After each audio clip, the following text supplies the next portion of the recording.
Assalamualaikum warahmatullahi wabarakatuh. Bertemu lagi bersama saya Ismalia SPDI.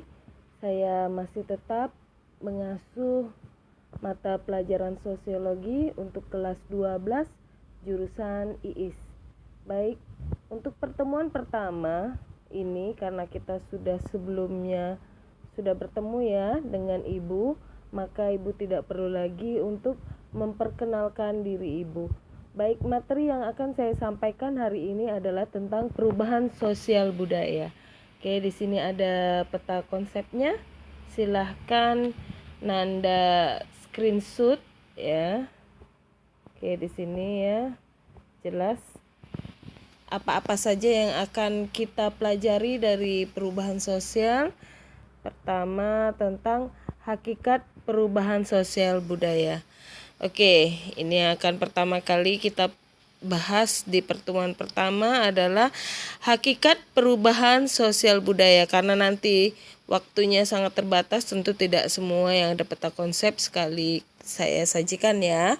Hari ini hanya sebatas pada hakikat perubahan sosial budaya. Perubahan dirasakan oleh hampir semua manusia dalam masyarakat. Perubahan dalam masyarakat tersebut wajar, mengingat manusia memiliki kebutuhan yang tidak terbatas. Perubahan itu dapat terjadi di berbagai aspek kehidupan seperti peralatan dan perlengkapan hidup, mata pencarian, sistem kemasyarakatan, bahasa, kesenian, sistem pengetahuan, serta religi dan keyakinan. Oke, perubahan itu jelas ya.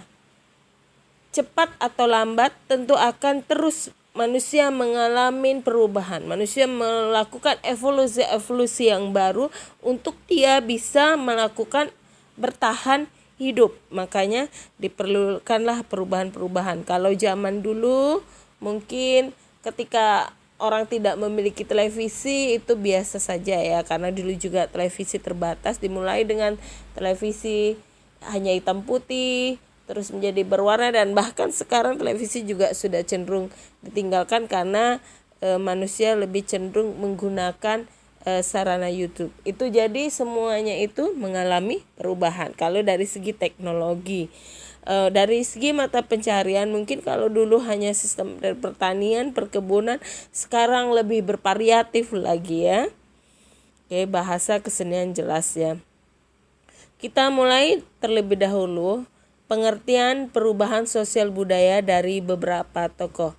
Menurut Max Weber berpendapat bahwa perubahan sosial budaya adalah perubahan situasi dalam masyarakat sebagai akibat adanya ketidaksesuaian unsur-unsur unsur-unsur itu dapat kita lihat dalam buku beliau Sociological Ratings. Cronblum berpendapat bahwa perubahan sosial budaya adalah perubahan suatu budaya masyarakat secara bertahap dalam jangka waktu lama. Itu dapat kita baca dalam buku Sociology in Changing World. Jadi manusia itu terus melakukan perubahan-perubahan agar ia dapat bertahan hidup baik. Jadi dari sini kita mengetahui manusia terus berkembang, manusia terus melakukan evolusi untuk memenuhi kebutuhan. Oke. Kenapa manusia itu terus melakukan perubahan?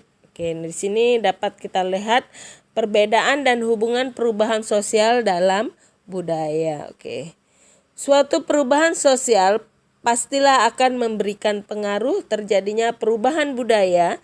Perubahan kebudayaan mencakup semua bagiannya, yaitu kesenian, ilmu pengetahuan, teknologi, filsafat, dan lain sebagainya. Ini terus sifatnya dinamis karena manusia sifatnya dinamis, terus melakukan perubahan, terus melakukan pembaharuan. Kalau dulu mungkin berkebun kita menggunakan tenaga manual manusia, sekarang mungkin sektor pertanian, perkebunan ya, misalnya di sawah itu menggunakan tenaga mesin. Kalau dulu kita melepas padi cuma dipukul-pukul saja ya, untuk memisahkan antara dahan dan padi. Kalau sekarang cukup dimasukkan di mesin slab, bahkan keluar sudah menjadi beras. Oke ya, itu jadi perubahan budaya meliputi penemuan dan penyebaran masyarakat, perubahan konsep nilai, susila dan moralitas, bentuk seni baru dan kesetaraan gender. Mungkin kalau dulu perempuan itu hanya di dapur, di kasur serta mengurus anak, sekarang perempuan bisa melakukan sektor-sektor pekerjaan yang sama dilakukan seperti laki-laki yang lainnya. Tapi kalau dalam Islam jelas ya, gender masih berlaku. Contoh, untuk menjadi seorang imam perempuan tidak bisa, tetap laki-laki. Untuk menjadi seorang hakim juga tetap laki-laki. Untuk menjadi wali juga itu laki-laki. Baik, itu dia ya. Jadi kenapa manusia terus melakukan perubahan agar dia bisa bertahan hidup. Oke, kalau berbicara perubahan, tentu ada karakteristik perubahan sosial. Yang pertama apa? Tidak ada masyarakat yang perkembangan berhenti karena setiap masyarakat mengalami perubahan secara cepat ataupun lambat. Oke, manusia tetap harus melakukan perubahan cepat atau lambat. Yang kedua, perubahan yang terjadi pada lembaga kemasyarakatan akan diikuti perubahan pada lembaga sosial yang ada. Mungkin kalau sekarang kan kita teknologi sedang berkembang. Kalau dulu dalam ranah hukum tidak ada undang-undang ITE, tapi sekarang ada undang-undang ITE karena memang segala sesuatunya teknologi. Contohnya saja di masa pandemi COVID-19 ini, kita semua dalam proses pembelajaran menggunakan sistem daring, itu adalah daripada kecanggihan daripada teknologi. Mungkin kalau pandemi ini terjadi pada 10 tahun yang lalu, mungkin kita ini bahkan kita tidak bisa merasakan belajar daring ya, karena kita belum siap. Oke, berikutnya karakteristik berikutnya adalah perubahan yang berlangsung cepat biasanya akan mengakibatkan kekacauan sementara karena orang-orang akan berusaha untuk menyesuaikan diri dengan perubahan yang terjadi. Oke, perubahan itu pasti itu ada yang secara cepat, ada yang secara lambat. Perubahan secara cepat apa? Yaitu melalui peperangan atau revolusi. Kalau revolusi ini kan perang, dia perubahannya dilakukan secara paksa. Tentu ini yang akan merasakan perubahan itu belum siap ya, karena ada paksaan dari tekanan luar. Jadi perubahan yang cepat biasanya akan menimbulkan dampak yang tidak baik dari masyarakat itu sendiri. Jadi perubahan yang baik yang bagaimana? Perlahan-lahan, step by step ya. Jadi sudah jelas ya. Karakteristik berikutnya, perubahan tidak dapat dibatasi pada bidang kebendaan dan spiritual saja karena keduanya saling berkaitan. Oke, bentuk-bentuk perubahan. Oke, nanti kita akan melihat video tentang bentuk-bentuk perubahan sosial. Nanti kita bisa lihat ada perubahan evolusi dan revolusi. Kita contohkan di dalam sebuah video. Kita akan simak video berikut ini. Baik, kita di sini akan melihat evolusi hewan ya, contoh dari perubahan. Oke, mari kita simak bersama. Hai guys, balik lagi di Zona Biru. Tahukah kalian bahwa banyak sekali binatang yang kita kenal di zaman sekarang adalah binatang yang sangat berbeda di era prasejarah. Berbagai perubahan ekstrim terhadap lingkungan yang terjadi memaksa makhluk hidup berevolusi. Karena perubahan itu pula, banyak binatang prasejarah yang kini hanya tinggal nama. Dan ada juga yang bahkan habitatnya berubah secara drastis, dengan kondisi fisik yang sangat jauh berbeda pula. Berikut ini adalah beberapa fakta mencengangkan hewan prasejarah yang kini telah tergerus evolusi. Sebelum melanjutkan videonya, jangan lupa subscribe dan like videonya ya guys. Semoga video zona biru ini bisa bermanfaat bagi kalian semua. Oke, let's go.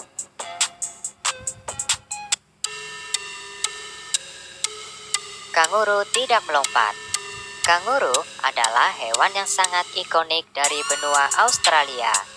Terkenal dengan bentuknya yang unik, berjalan dengan melompat, dan juga binatang marsupial yang memiliki kantung di perutnya. Memang, kanguru sama sekali belum punah. Meski demikian, kanguru adalah binatang prasejarah. Di zaman prasejarah, ilmuwan menyatakan bahwa kanguru punya anatomi tubuh yang sangat berbeda. Dikira-kira 100.000 tahun yang lalu, kanguru memiliki tubuh yang sangat besar dan wajah yang sangat pendek guys. Tak seperti sekarang yang tubuhnya tak begitu besar dan memiliki wajah yang panjang. Yang paling mencengangkan, kanguru tidak melompat ketika itu. Ia berjalan menggunakan dua kaki layaknya banyak hewan berkaki dua lainnya, serta manusia guys. Kanguru kini melompat karena kanguru menyadari melompat adalah cara lebih cepat untuk berpindah tempat. Evolusi membuat kaki kanguru lebih fleksibel dan anatominya lebih cocok untuk melompat.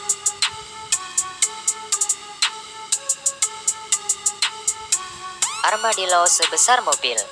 Armadillo juga salah satu binatang yang sudah ada sejak zaman prasejarah. Jika kita kini melihat armadillo, pasti kita melihat seekor mamalia yang memiliki bentuk yang kecil dan dilindungi cangkang guys. Ini merupakan hal yang sangat berbeda di zaman prasejarah. Di zaman es, ilmuwan menyatakan bahwa armadillo punya ukuran sebesar mobil kecil, atau lebih spesifik sebesar VW Beetle. Ilmuwan sendiri kebingungan untuk mengidentifikasi mengapa armadillo jadi sekecil sekarang. Ini merupakan sebuah misteri evolusi yang belum terpecahkan.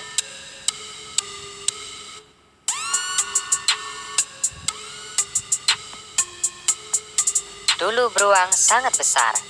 Nenek moyang beruang yang ada di Argentina di era 2 juta tahun yang lalu mempunyai perbedaan besar dalam hal fisik. Wajah beruang yang nama ilmiahnya adalah Artotherium angustidens atau beruang bermuka pendek. Ternyata sangat tinggi hingga mencapai 3,35 meter. Beratnya pun sangat mengerikan guys. Ia mencapai 1,5 ton. Untungnya, ia tak seberapa ganas dengan dideskripsikan sebagai tidak hiperkarnivora, layaknya beruang yang kita kenal saat ini.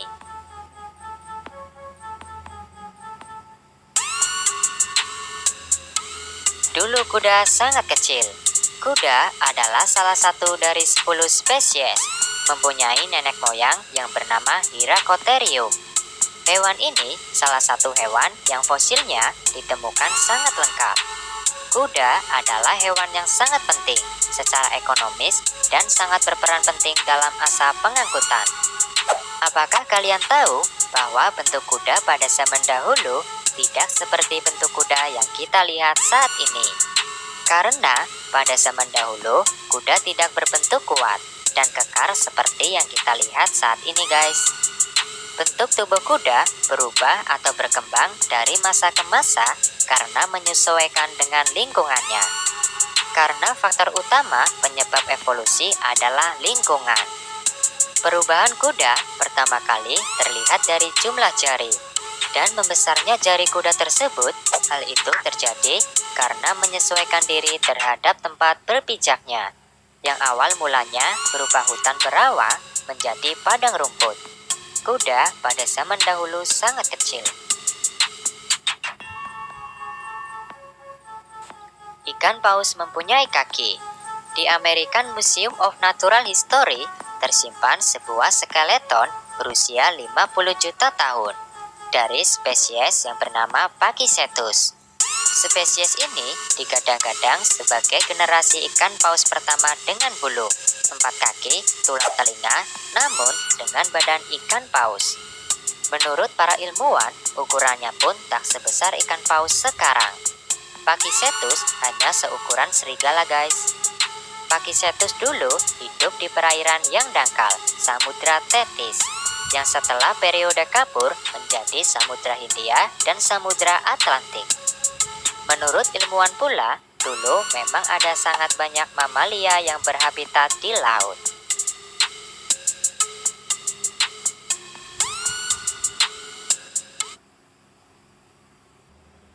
Baik, tadi kita sudah melihat perubahan, tapi perubahan evolusi binatang. Mungkin kalau kita punya rezeki kesempatan kita bisa melihat museum Sangiran ya, museum manusia-manusia purba. Di situ kita bisa banyak belajar sekali. Baik, jadi kenapa sesungguhnya baik hewan baik manusia melakukan evolusi, mengalami perubahan-perubahan agar ia bisa bertahan hidup. Baik, mungkin materi kita pengantar untuk minggu pertama ini, di pertemuan pertama pula tentang perubahan sosial. Lebih jelasnya kalau kamu tidak memahami boleh di japri saya ya. Baik, untuk pertemuan berikutnya masih membahas tentang perubahan sosial. Kita akan masuk subtema berikutnya ya untuk pertemuan kedua. Mungkin nanti kamu bisa membaca sebelumnya. Jadi ketika saya menjelaskan langsung kamu nanti ada pertanyaan boleh ya. Oke, untuk pertemuan berikutnya silahkan kamu baca tentang evolusi dan revolusi. Oke, pertemuan kedua untuk kelas 12 ini setelah ini adalah subtema evolusi dan revolusi. Untuk asesmen pertemuan pertama, saya hanya ingin kamu banyak membaca. Nanti ketika kamu membaca evolusi ini tentu kamu akan mendapatkan sesuatu yang berbeda terhadap pandangan Islam terhadap perubahan sosial itu seperti apa ya. Oke, asesmennya pada pertemuan pertama atau tugas pada pertemuan pertama adalah setujukah kamu terhadap teori evolusi dalam pandangan Islam? Kalau setuju, sebutkan alasannya.